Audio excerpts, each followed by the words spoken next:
banget karena sampun karena sudah memilih panti asuhan ini untuk kegiatan bakti sosial dalam rangka hari ulang tahun yang ke-58. Negeri dan Qatar tambah daya bisa mencetak sumber daya manusia yang unggul, yang berkualitas, yang bisa mengabdikan diri pada negara. Jadi doa daripada anak-anak panti asuhan ini terkabul ya untuk SMK Negeri.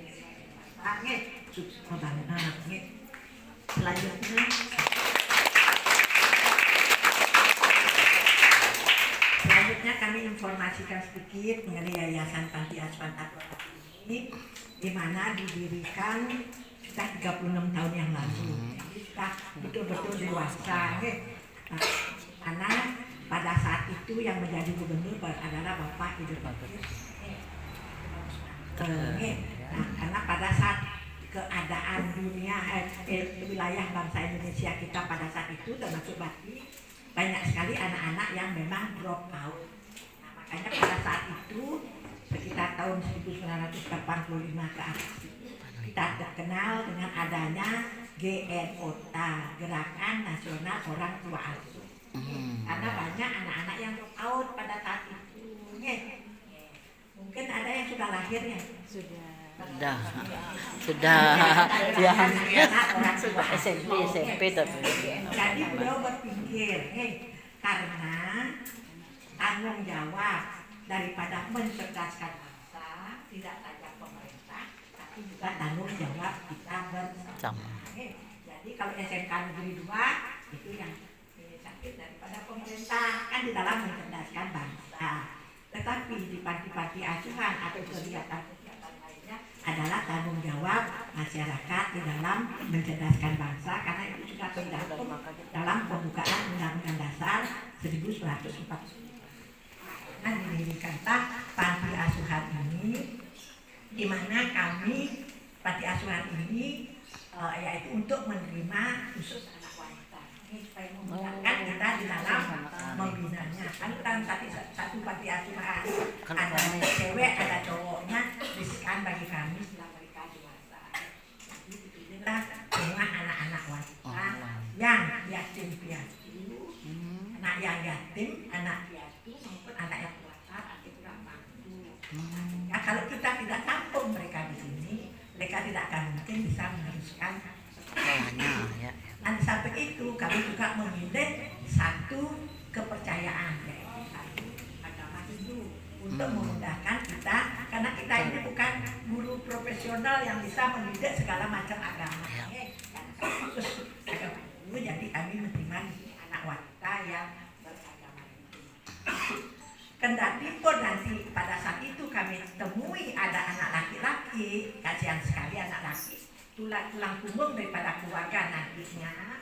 Kalau kita tidak tampung di sini untuk meneruskan pendidikannya, kasihan sekali bagaimana keadaan keluarga nanti di dalam masa mendatang. Untuk itu pun memang keadaannya tidak bisa melanjutkan sekolah, jadi kami juga terima di sini, tetapi kami titipkan mereka di pengurus. Ada juga di pembina, ada juga di bendahara. Nah, kemudian Bapak Ibu Bagus Mantre mendirikan tahun ini. Yang diminta mengelolanya adalah kami yaitu pembinanya Ibu.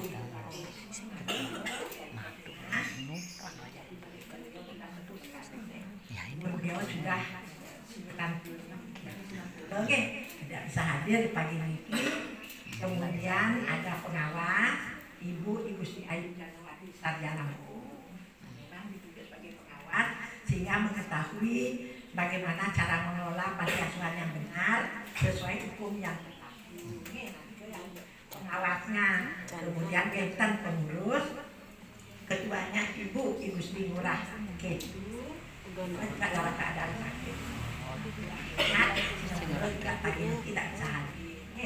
Yang suami Ibu selaku wakil ketua yayasan, kemudian sampai dia Ibu Gusti Aden Antara bendahara, Niki betul-betul yang pintar mengelola keuangan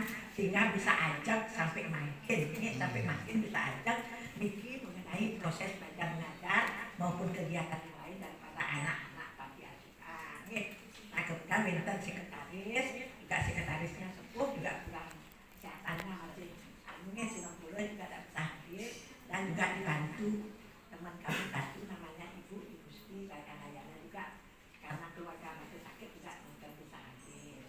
Jadi yayasan ini harus memiliki kegiatannya itu adalah menampung anak-anak tadi supaya bisa mereka melanjutkan sekolah di pendidikan formal, yaitu di bawah panti asuhan. Jadi panti asuhan itu di bawah yayasan. Di mana panti asuhan itu dikelola oleh Ibu Dewi. Nah, Ibu Dewi. Jadi dia yang tinggal di sini, dia yang mendidik anak-anak untuk bisa bermasyarakat secara layak. Antara lain, ya, kami sudah menilai yang dibantu Bu Dewi ini dibantu oleh Mega Novianti, yang membantu. Kemudian juga Wayan Isnail, satu laki-laki untuk kita urusan keluar. Mereka ini untuk kita anak-anak ini bermasyarakat dengan layak. Kami dari yayasan memiliki program dan kami nilai Bu Dewi dengan tetapnya lain tadi berhasil sudah mendidik anak. Yang pertama yaitu yakin ya dakwah kepada Indonesia yang jadi betul-betul mereka tahu kapan bisa membantah dan lain sebagainya, dan mereka betul dakwah sehingga mereka timbul rasa takut berbuat dosa dan harus bisa melakukan sesuatu dalam hidup ini, berbuat yang baik. Kemudian yang kedua, tahu etika, karena kita tahu bersama dengan adanya global perkembangan daripada media massa, kelihatan memang etika daripada kita agak luntur. Benar kan agak luntur. Nah, itu yang perlu dididik anak-anak ini. Anak-anak yang ini kalau kita ketemu sama siapapun pasti Om Swastiastu, apa mungkin ada yang bisa kami bantu kalau mereka datang ke sini. Kadang-kadang kalau kita ketemu rumah teman aja terus lagi. Kalau kita masuk ke dalam, walaupun anaknya yang terima, mana bisa bilang dari mana Bu, pasti begitu. Pasti harus pertama kan Om Swastiastu, kita kami bantu mau ketemu Ibu, tapi bapak kan begitu. Kalau anak-anak kami memang dididik untuk bisa tahu etika. Nah, kemudian yang ketiga itu mereka harus memiliki rasa tanggung jawab yang tinggi.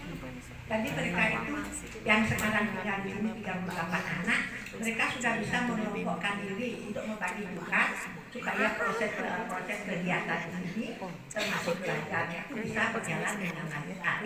Menteri masak ke pasar bersih-bersih dan lain sebagainya. Dan juga mereka mengelompokkan diri dan mereka putar setiap seminggu sekali. Mereka memiliki tanggung jawab yang tinggi. Kemudian mereka disiplin. Dan itu yang kami tekankan kepada mereka. Kapan harusnya mereka belajar, kapan bisa santai, terus kapan melaksanakan tugas-tugas. Jadi mereka betul-betul disiplin. Itu yang memang kami tekankan 4 itu. Sejak tahun 36 sampai sekarang, ya sudah 36 tahun, kami sudah bisa menampung anak-anak yang memang memerlukan pendidikan formal dan sampai bisa mandiri sejumlah 386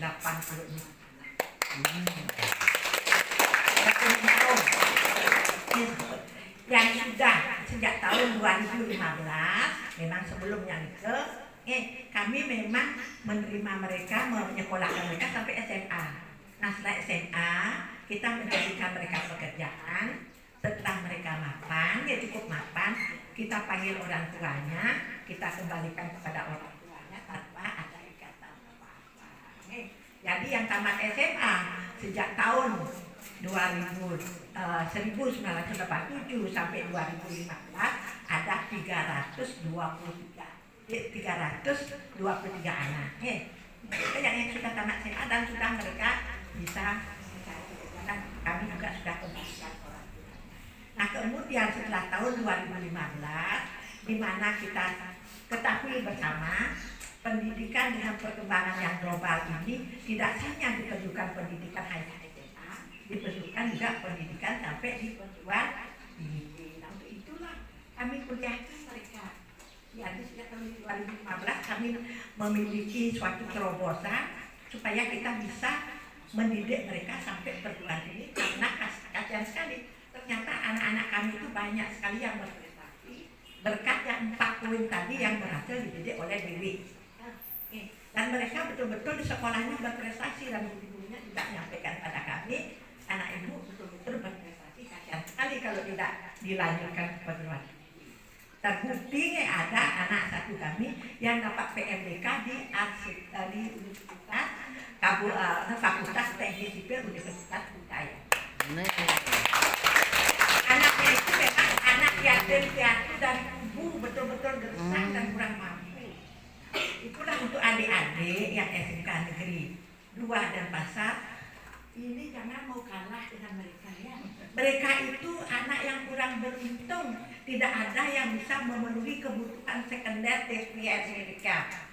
Yang bisa mereka dapatkan di sini adalah kebutuhan primer, makan, belajar, baju, tempat tinggal, kan itu ya yang hanya kami mampu berikan kepada mereka. Sedangkan adik-adik semua memiliki orang tua yang akan mampu memberikan kebutuhan sekunder maupun tersiernya, apakah mau nonton, apakah sepeda motor, apakah beli laptop dan apa HP yang terbaru, itu masih bisa.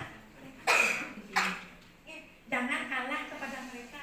Tamat insinyur yang teknik sipil dalam waktu singkat, tamat insinyur, sarjana teknik, kemudian bisa mendirikan satu perusahaan, kontraktor dan orangnya sekarang cukup mampan, dan kami juga sudah jadi tepat sekali adik-adik memilih panti asuhan ini untuk gurunya, sehingga bisa mengambil hikmah, ada motivasi, ada namanya cambuk untuk bisa nanti adik-adik supaya bisa sukses. Nah kemudian yang sekarang tinggal 38 anak, tadinya akunnya 38 anak semua yang kakak kami sampaikan. Yang tinggal sekarang di sini tinggal 38 anak. Yang 1 anak ada SD, yang 13 ada SMP, yang 14 masih duduk di SMA, dan yang 10 masih sedang kuliah. Sedangkan yang sudah tamat dari tahun 15 sampai dengan sekarang ini ada 25 anak sarjana baik S1, D2, D3 yang sudah kami tamatkan di sini ke perguruan tinggi. Ada 25 anak dan mereka semua sudah bekerja dan cukup mapan, dan juga kami kembalikan kepada orang tua. Itu yang kami lakukan. Amanah daripada almarhum Bapak Ibu Bapak, supaya kita betul-betul bisa membantu pemerintah di dalam mencerdaskan. Nah, itu kami ajak melakukan itu. Nah, kemudian mereka kami sekolahkan di pendidikan formal untuk kami supaya menghindari transportasi. Jadi Singapura banget kalau SMK negeri 2 agak jauh, jadi memerlukan transportasi. Jadi kami sekolahkan memang mereka supaya tidak mengeluarkan uang transportasi. Kami cari sekolah yang dekat, yang PSD dekat di sini SD 2. Kemudian untuk SMP SMA-nya kami sekolahkan mereka di Dwi Jenderal. Mengapa di Dwi Jenderal? Karena kami bisa pendekatan kepada ketua yayasan, dan ketua yayasan masih peduli kepada anak-anak panti asuhan.